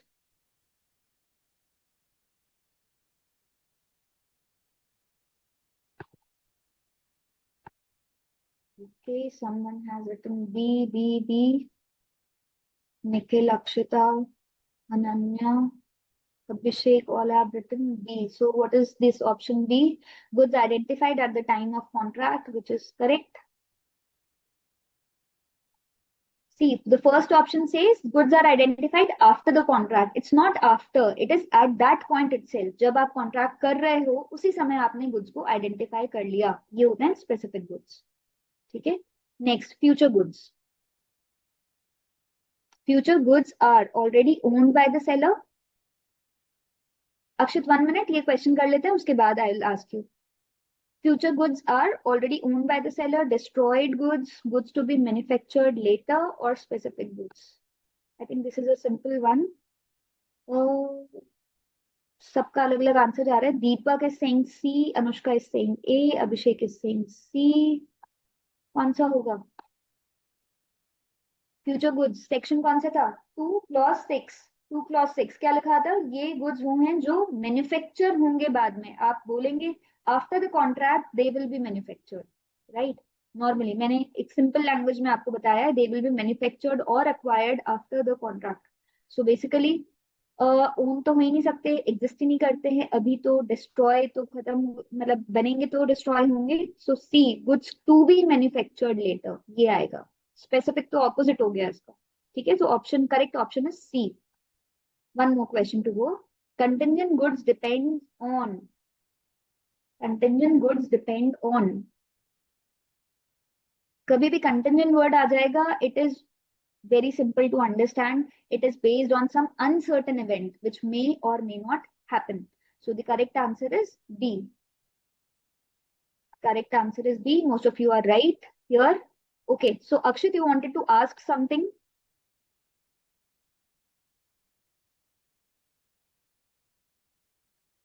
हाँ, बस अक्षित का क्वेश्चन ले लेते हैं, then we can close. Good evening, ma'am. हाँ. Ma'am, I- I want to ask regarding ascertain goods, ma'am. Ascertain goods detail में हम बात करेंगे. अभी तो मैंने आज पढ़ाया ही नहीं असर्टेन गुड्स. तो नहीं, वो गुड्स आप पढ़ा रहे थे ना, तो उसमें मुझे एक आप स्लाइड्स की तरफ जाओगे क्या एक वो बार? वापस आ जाएगा नेक्स्ट सेशन जब हम करेंगे ना, उसमें डिटेल में with examples I will cover. Don't worry. तो जो आपने वो सेक्शंस के साथ हमें वो समझाया था, दिखाया था, वो हाँ. सब वो वो उसमें मैं आपसे एक्शन सेक्शन 8 में पूछ रहा था, डाउट और एक्शनेबल क्लेम्स. वो उस पॉइंट्स वाले समझाओगे क्या, वो जो मैंने एक्शनेबल क्लेम भी मैं डिटेल में समझाऊंगी बाद में. Don't worry. अभी आज तो सिर्फ एक इंट्रोडक्टरी था, है ना? जो भी तुम्हारे डाउट्स है सारे क्लियर हो जाएंगे नेक्स्ट वाले सेशन के अंदर. नेक्स्ट वाले सेशन में क्लियर हो जाएंगे? हाँ जी, हाँ जी. अभी सिर्फ टर्म्स याद करने हैं आज के सेशन में. मोस्टली हमें क्या करना है, we have to learn the terms.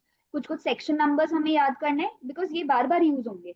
That is why I will be repeating them again in the next session, और वो डिटेल में आएगा. You will understand each and everything. वो जो 3 स्लाइड्स थी जिसके बारे में पूछ रहा हूँ, उसके अंदर हम वो डिटेल में एग्जांपल के साथ आप समझाओगे अगले बिल्कुल वाले से? बिल्कुल बिल्कुल. ठीक है. Thank you ma'am. Okay okay. Yes, Megha ma'am, we can wind up if there is no other question. Yes, surely. Uh, Thank you so much, Divya, for taking the wonderful session. This is the first class for Sales of Goods Act 1930, and we have discussed some definitions, major definitions of Unit 1, that is formation of the contract of sale. And later, in the second class to be held on Wednesday, we will complete the Unit 1, and on Friday there is a leave. So Unit 2 we will start from next Monday. So now there are some gap between your classes, as I already mentioned to you that since Sunday you have completed, all of you must have completed the Indian Contract Act from the study material. And if any student has not seen some sections, some portion of the LVC, or has not completed the portion from the study material, please complete it by this weekend, because we are having only 2 classes of paper 2 business laws during this week, because Friday, Saturday, Sunday we are not having class of paper 2. So if any portion is left with you, be it your LVC class, you have not seen the live class, please see the recorded lectures. If you have not completed the same from the study material, complete the same, because there is no much time for the September 2026. Time is running very fast. Okay, and simultaneously we have started the Sales of Goods Act. So Unit 1 we will complete this week. So Unit 2 we will start from next week. So we have to study this chapter also. Okay, one update, RTP we have uploaded on the BOS website. So the students who have completed chapter 1 and chapter 2 of the syllabus, they can view the questions for practice from the current RTP and earlier RTPs as well. Okay, and notes and assignment for Unit 1 I have uploaded on the website. You just, I think descriptive questions you cannot do today, because we have not discussed much detail may we have not discussed. But after Wednesday class, you can see the notes also, because descriptive questions will be covered in the notes also, and you can refer the assignment also. But the notes, the 1, 2, 3 slide which Divya ma'am has shown, you can refer today only, and study the relevant portions from the study material as well. And yes, chapter 1, chapter 2 study material से complete कीजिए. You can also refer सारांश. I am always reiterating these concepts that your steps, first step is to watch the live virtual class. Second step is your study material and saransh. Third is your practice portion. These all 3 activities should go simultaneously. And yes, it's a request. Once the class is finished, please fill the feedback form also. So if there are some improvements, some suggestions from your side, we will definitely incorporate the same in our live virtual classes. Thank you, and we will see you on Wednesday. Thank you, Divya. Thank you so much. Thank you. Thank you, ma'am.